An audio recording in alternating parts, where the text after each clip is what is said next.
welcome to this edition of the Odds On Favorites podcast. We're talking sports, entertainment, and sports entertainment, all with an eye on the bottom line. I'm Drew Goldfarb, joined by Rick Rockwell and Taylor Smith. Guys, over the weekend, Indianapolis Colts quarterback Andrew Luck retired from the NFL, citing concerns over his rehabbing from injuries. Taylor, what do you think about Luck retiring, and how does this impact the way that we look at the Colts and the AFC South this year?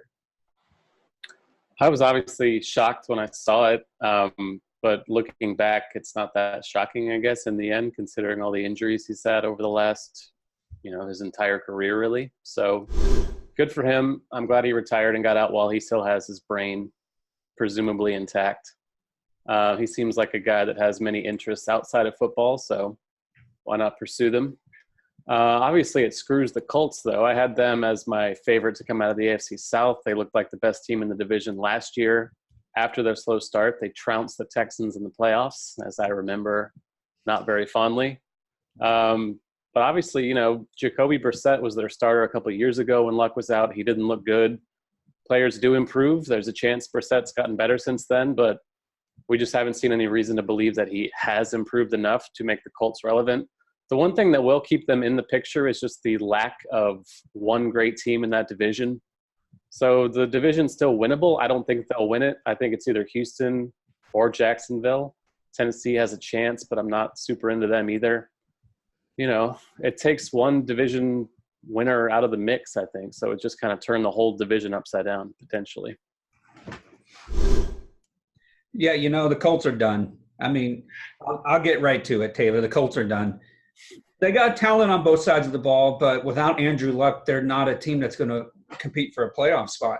There's just too many other teams in all four of the AFC divisions fighting for the wild cards. And then when you get into their division, that division was already going to be competitive. All four teams coming into the season all had a shot of being at least 500. But every team had its own set of question marks. And like we talked about when we previewed the AFC South before a couple weeks ago, if you check the tape, we were talking about how it comes down to Andrew Luck's health. That's pretty much as far as the Colts will go. Well, now there's no Andrew Luck.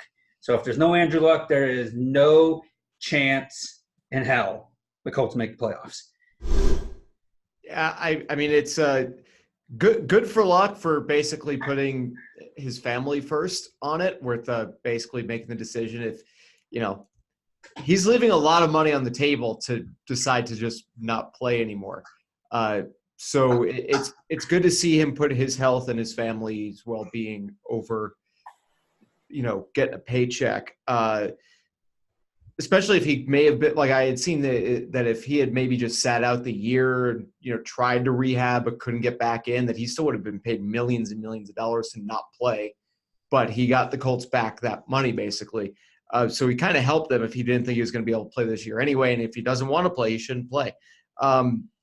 Indianapolis is in a really rough spot because we kind of figured that they were in that, in the mix, but they weren't exactly a clear-cut dominant favorite to win the division, even with Andrew Luck as their quarterback. And now they were trying out, I think the name that came out this morning was that quarterback that hasn't played in a few years, that was really good in college and then didn't really do much in the NFL. Of course, I'm referring to Brandon Weeden. I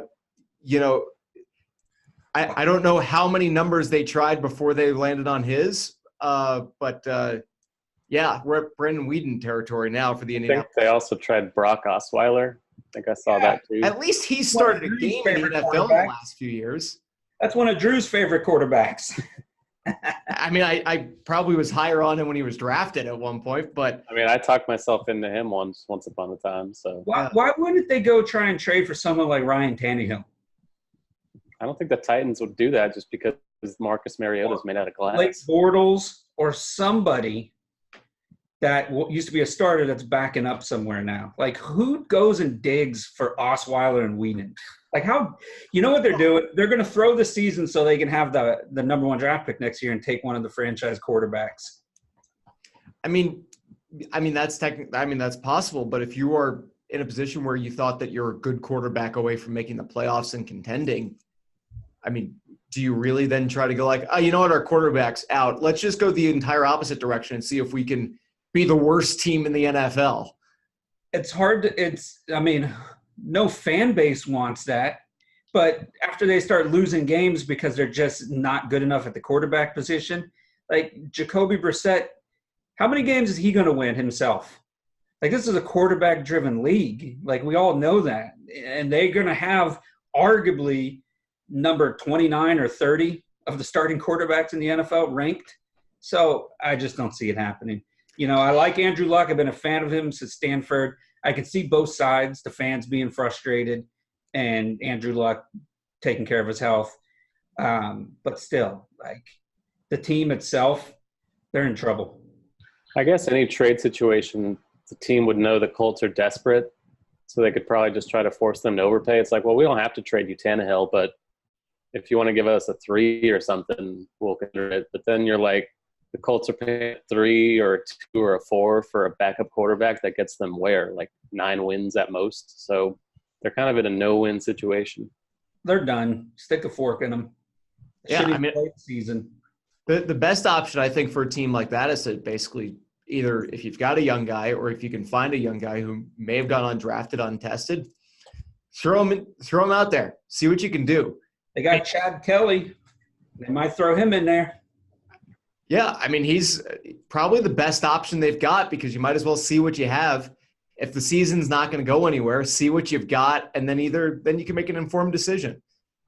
That would be what I would do. Rich, with the Colts in this position, which AFC teams that we know, Rick, I know what your answer is before I even ask you this question, but I'm just going to tee you up, and let's see you, swing at it here. Which AFC team has the most to gain from the Colts being without Andrew Luck this year, Rick? Okay, before I go for my homer pick, the obvious pick is one of the AFC South teams. Now they have a better shot at winning the division, either Houston. Like Taylor mentioned, all 3 teams have holes. Houston's defense, it's sad to say, is not going to be as good as it's been in the last several years. Jacksonville's offense has question marks, and Tennessee's offense has question marks. So it's like all 3 of those teams seem like they could be 500 teams or better, but they have enough holes to where you can't just say, well, this team specifically. So the division as a whole has a better shot.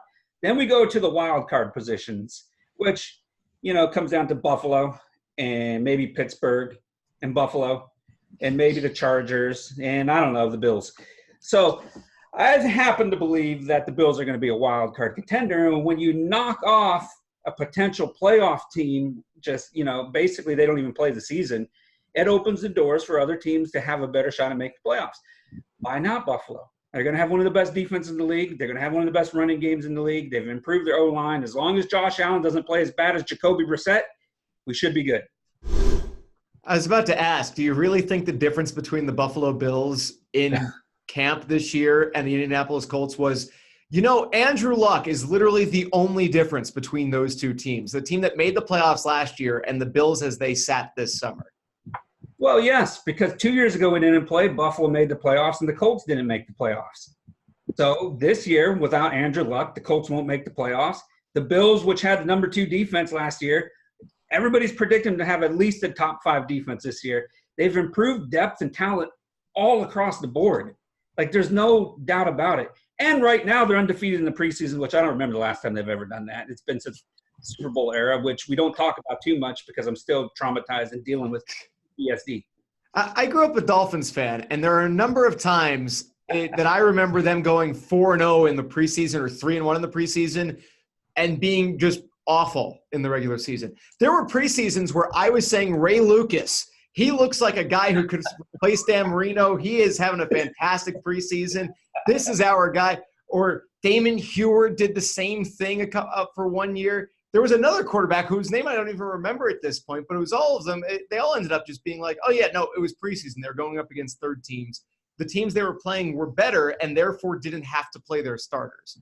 Well, I'll break it down real quick like this because Taylor mentioned it before. He did an article on the over-under for Buffalo, and I'm pretty sure he said right around 9 wins, 8 or 9 wins for Buffalo.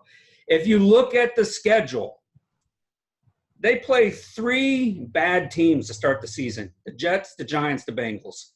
Okay, all 3 of those teams have a chance of finishing last in their divisions, except Miami is going to finish last in the AFC East. It's a murderer's row. Exactly. But then they got 2 games against Miami. That's 5 wins already right there. 5. Just 5.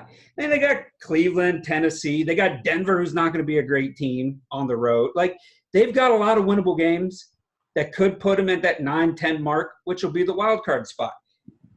Did you just count them as beating, like, you put the Browns, the Titans on the same level as playing the Jets and Giants?